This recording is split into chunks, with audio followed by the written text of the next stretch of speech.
na naging matagal yung ating pagpupulong. So siguro, hindi po din naging ganun kahirap. Dahil nga may kilamang naman yung pagpupulong natin. So, nakumpisa sila 5 months sila para Oo.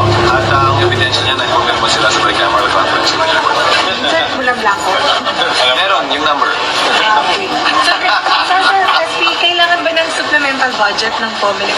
Hindi. Inautorize namin na pwedeng gamitin ng COMELEC yung kanilang savings at anumang appropriations na pwedeng ibigay sa kanilang DBM mula rin sa savings. Dahil alalahan ninyo, may plano rin na i-postpone ang barangay election. Sa katunayan, bicameral conference committee level na yan. Yung election ng December 2025 ay kasama sa budget file ng COMELEC. So, inautorize namin sila sa panukalang batas na ito sa BICAM na gamitin din yung bondong yun para dito sa farm election sa October 13 kung sakasakaling ang hindi na matutuloy yun.